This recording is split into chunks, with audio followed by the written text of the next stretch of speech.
Le livre d'Esther fait évidemment partie du Tanakh, c'est-à-dire du canon biblique. Mais il n'est pas limité à la narration des événements dans un certain espace-temps, d'une façon contingente. Comme nous l'avons souligné dans nos précédents exposés, ce livre est important pour la destinée éternelle de l'homme.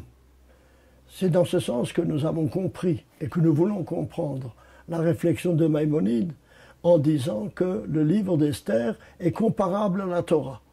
Alors que, évidemment, le livre d'Esther nous raconte une histoire, d'ailleurs d'une façon assez drôle, de ce qui s'est passé donc à cette époque-là. Comment peut-il être comparé à la Torah, qui elle est éternelle? C'est qu'effectivement, la Torah a en vue de nous expliquer quel est le projet de Dieu pour sa création, et par conséquent le livre d'Esther rejoint en quelque sorte également ces très importants problèmes. Par conséquent, il nous parle non seulement d'un drame capital en ce qui concerne le peuple juif, puisque les Juifs de l'époque se trouvent confrontés à la manière dont ils doivent réagir à une volonté d'extermination. Et profitons pour cela de souligner l'audace et la volonté de Mordechai et d'Esther, n'est-ce pas, de s'opposer à ce projet d'extermination et de concevoir la manière stratégique dont on peut y réagir. Mais il faut également voir qu'il s'agit d'un grand drame qui est le drame historique.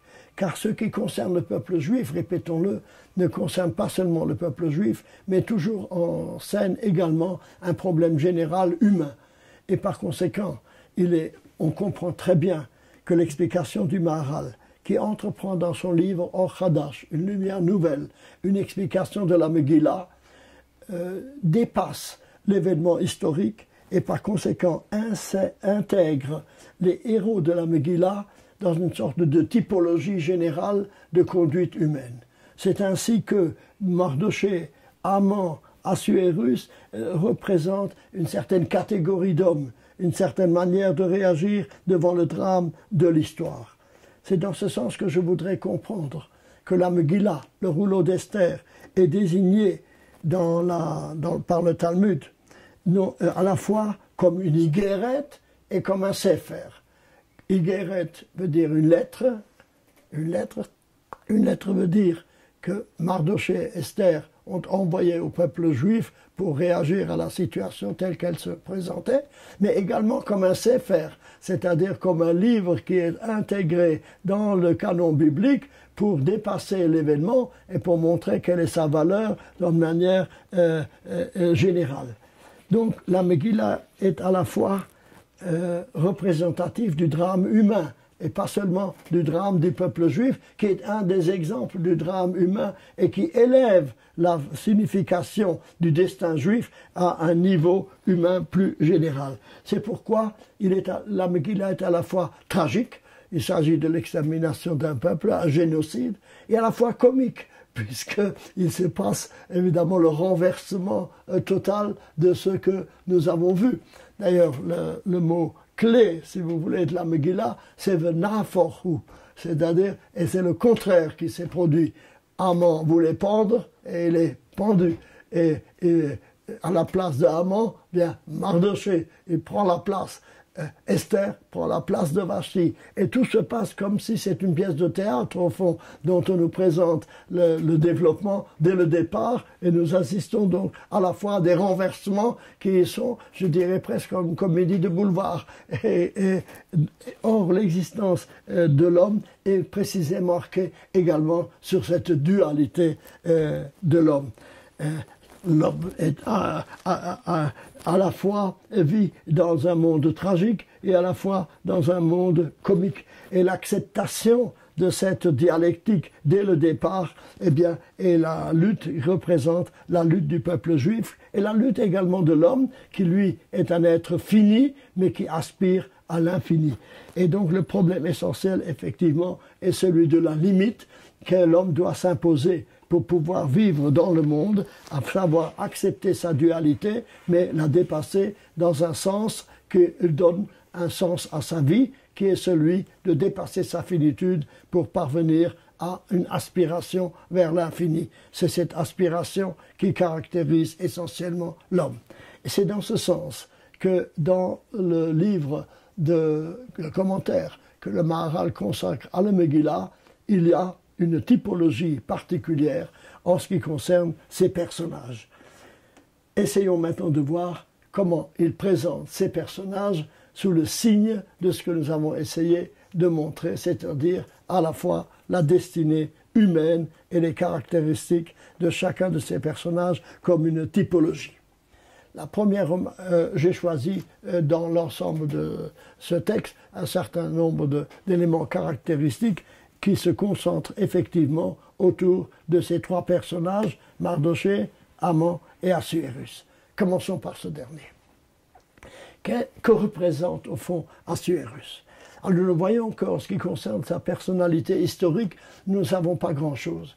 Je dirais même que ceux qui veulent l'identifier à Xerxès, aux descendants de Cyrus, cela ne correspond pas. Il est dans ce texte à la fois un personnage assez pâle, puisqu'il se laisse manœuvrer par les événements. Le contraire de ce qu'était le Xerxès ou l'Assuérus de l'époque, qui était au contraire un grand conquérant et qui a lutté, a imposé les Perses dans la lutte avec les Grecs. Et donc le personnage d'Assuérus est tout à fait différent d'un personnage historique précis. D'ailleurs, tous ces personnages ne sont pas tellement, sont à la fois historiques, mais à la fois perdent leur contingence historique pour représenter une certaine typologie. Quelle est celle d'Assuérus?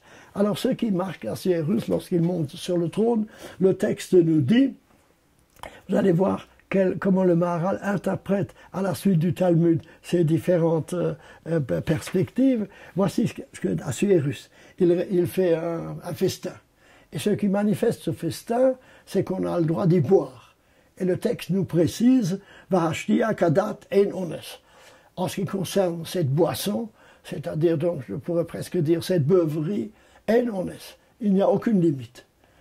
Chacun doit boire ce qu'il veut. Car ainsi l'a ordonné, je cite le texte de la Megillah, ainsi l'a ordonné le roi à tout celui qui était préposé à ce festin, de faire, je cite, Kirtzon ish ve ish, d'après la volonté de chacun. Livre d'Esther, chapitre 1, verset 8. Ce texte inspire à un sage du Talmud, Rabbi Elazar, la réflexion suivante. Melamed, cela nous enseigne, Shekol echad ve'echad hishkiyu yani mimedinato. Cela, le texte nous enseigne que chacun pouvait faire comme il le voulait. Alors, il pouvait donc, par conséquent, il a donné à chacun à boire le vin de son endroit. Le Bordeaux n'est pas celui de Bourgogne. Donc, par conséquent, chacun avait le vin qui lui était le plus proche, qu'il désirait le mieux. C'est ce que Rabbi Elazar dit dans le traité de Megillah, page 12. Ah, Kirtzon ish ve ish. Écoutez bien comment le texte dit alors, la volonté de chacun personnellement. Kirtzon Mordechai ve Haman. D'après, chacun pouvait faire comme, ce que ça veut dire, la volonté de chacun. Comme Mordechai et comme Haman. Les deux sont appelés ish, des personnalités. Donc, le texte du Talmud veut dire que cette dualité, eh bien, le roi Assuérus l'accepte. Cette dualité est telle, chacun peut faire comme il veut. Les deux sont appelés ish, et donc le Talmud confond directement cette opposition entre chacun peut faire comme il veut, mais Mordechai ne veut pas ce que veut Haman, et Haman ne veut pas ce que fait Mordechai. Où est le roi Assuérus là-dedans? Eh bien, il accepte l'un comme il accepte l'autre. Et pourquoi? Diviser pour régner. C'est-à-dire qu'étant le maître d'un très grand empire, eh bien, ils ont le besoin de donner à chacun, je dirais presque, il a une politique libérale. Il ne veut imposer ni Haman, ni Mardoché. Nous allons voir à quoi mène ce libéralisme d'Assuérus. Nous allons le voir à travers l'exposé du Maharal. Le Maharal, lui, dans son commentaire de celui-là, il dit, eh bien, Assuérus veut faire un festin. Nous avons déjà souligné qu'il y a beaucoup de festins. Mais ce festin, le premier qu'Assuérus organise, est caractéristique de son comportement. En effet, d'après le Maharal, et regardez comment il élève la situation à une situation, je dirais, universelle, cette Seouda, ce festin, est comparable au festin que fait Dieu à l'humanité dans son monde. Dieu a créé le monde, eh bien l'homme est convié à un festin. C'est d'ailleurs le Midrash dit toujours que Dieu a créé l'homme en dernier. Cela ressemble à un hôte qui veut inviter un autre, mais auparavant, il prépare les différentes choses, et quand les différentes choses sont prêtes, à ce moment-là, l'hôte arrive. Par conséquent, le monde est comme une préparation à la venue de l'homme, et l'homme maintenant est invité au festin. Et c'est ce que Dieu dit, je te mets dans le jardin d'Éden, tu peux manger de tous les fruits de l'arbre, mais d'un fruit tu ne mangeras pas. Il est invité à un festin. Le festin d'Assuérus, d'après le Maharal, alors, elle se met en parallèle, et je dirais en opposition, avec le festin qu'organise Dieu dans son univers. Un festin d'organise Dieu, pourquoi? Parce que la figure d'Assuérus, eh bien, se présente à lui comme la figure d'un roi, et ce roi, eh bien, il veut faire chacun, ish ve ish, la volonté de chacun. Faire la volonté de chacun, respecter la singularité de chacun et organiser tout de même un festin, c'est l'apanage de Dieu. Mais l'homme ne peut pas réussir cela. C'est-à-dire, celui qui veut véritablement exercer son pouvoir sur le monde, il ne peut pas considérer de la même manière Mordechai et Haman. L'un est un rachat et l'autre est un juste. Or, faire la volonté de chacun, suivant ce que chacun veut, sans aucune restriction, ça c'est l'apanage de Dieu, qui laisse à l'homme la liberté totale d'agir et se retire du monde pour que l'homme puisse agir. Mais l'homme, dans l'organisation de la société, ne peut pas être cette libéralité en considérant de la même façon celui qui est juste et celui qui ne l'est pas. C'est-à-dire, on est obligé, dans le monde, d'établir une règle. Or, la libéralisation générale, totale, qui ne considère qu'il n'y a aucune limite, alors réfléchissons bien à ce que cela donne à partir du moment où l'on considère sur un même pied d'égalité ce qui est juste et ce qui est injuste, aboutit forcément à la destruction du juste. Et donc, par conséquent, et j'élève maintenant le débat, le libéralisme absolu, qui considère une égalité totale sans faire aucune distinction de valeurs, aboutit forcément à la destruction des valeurs. C'est-à-dire que le libéralisme absolu mène forcément à une certaine dictature et à une certaine violence, comme nous pouvons d'ailleurs le constater dans la société. Déjà, d'une manière tout à fait remarquable, à mon avis, Tocqueville, lorsqu'il parle de la démocratie, il est pour, naturellement, il va en Amérique, il constate la démocratie en Amérique, il est pour la démocratie, mais il prévient que cette recherche d'une égalité de tous et du bien-être de tous, qui est une valeur à laquelle nous devons souscrire, elle n'est valable que si elle est acceptée également sur le point de vue de la valeur. La négligence des valeurs spirituelles et la mise sur pied uniquement des valeurs matérielles hédonistes conduit à une destruction de la société. Et nous pouvons ainsi voir pourquoi ce Assuérus, qui a l'air assez débonnaire au départ, est amené de fil en aiguille à souscrire à la destruction d'une partie de son peuple. Nous avons vu ici une montée progressive du développement d'Assuérus qui, à partir de son libéralisme, qui ne veut décider entre amants, est amené tout de même à décider, et nous allons voir comment. Par conséquent, ce libéralisme, le fait d'établir une égalité sans donner la place à la valeur, eh bien, est une égalité qui comporte en elle-même un certain nombre de dangers. Refuser de choisir, ça c'est possible peut-être dans le domaine privé, mais dans le domaine public, cela est impossible.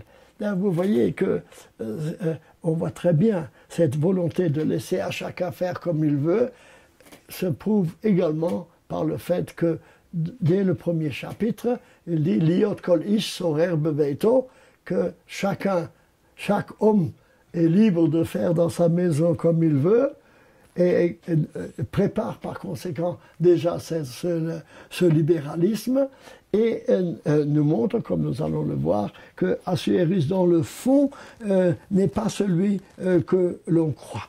Il veut maintenir un statu quo d'un certain ordre social pour équilibrer, j'ai dit pour diviser et régner, mais il sera obligé effectivement de choisir. Nous allons voir comment. Je poursuis l'explication du Maharal, toujours de la même manière, à savoir, il prend le texte de la Megillah, interprété par le Talmud, et lui, il ajoute son interprétation. Deuxième point à souligner, le texte du Talmud. Toujours dans le texte de Megillah, du traité Megillah, page 14b. Voici ce que nous enseigne dans cette page. Amarava. Si nous considérons une comparaison entre Assuérus et Haman, à quoi pouvons-nous comparer leur rapport? À deux hommes. L'un avait dans son champ une colline et l'autre avait dans son champ un creux, un canal. Celui qui avait le canal, il dit à l'autre, donne-moi la terre que tu as en superflu dans ton champ et je vais remplir mon canal. Et celui qui a la colline qui le gêne dit, prends ma terre pour que j'ai un champ qui soit plat. C'est-à-dire que l'un et l'autre envisagent, il a quelque chose, mais il voudrait que l'autre l'aide à accomplir ce qu'il a. Alors, celui qui a le canal, il va chez l'autre et il lui dit, écoute, vends-moi ta terre. Et l'autre lui dit, tu peux la prendre, ça ne vaut rien pour moi, je n'en ai que faire, prends-la tranquillement.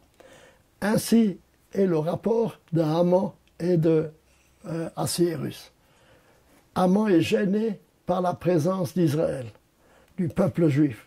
Et il va chez Assuérus et lui dit, tu n'as aucun intérêt à maintenir ce peuple, puisque, et j'explique maintenant, ce peuple, au fond, il pose problème, comme je l'ai déjà souligné, à savoir que il est réparti dans l'ensemble de ton royaume et par conséquent n'appartient à aucun.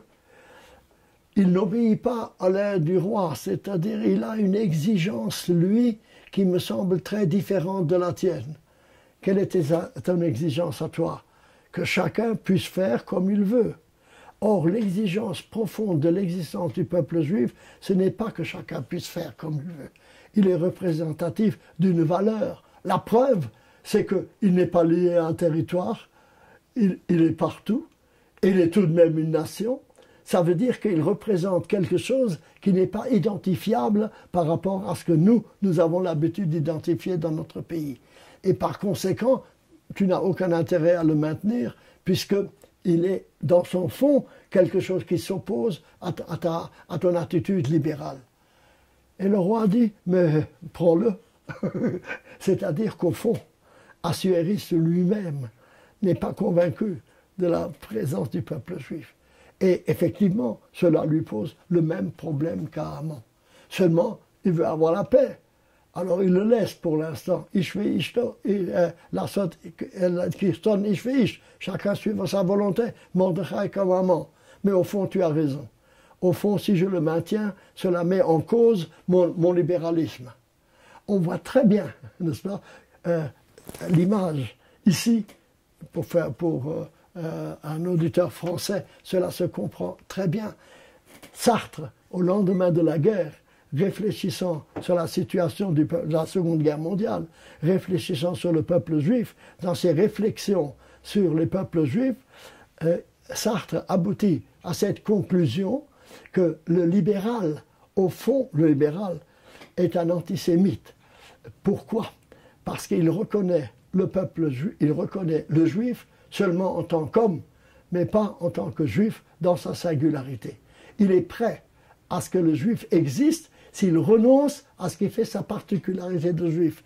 Mais dès qu'il veut affirmer sa particularité de juif, il reprend, forcément, il s'oppose à lui. Nous avons là exactement le même phénomène.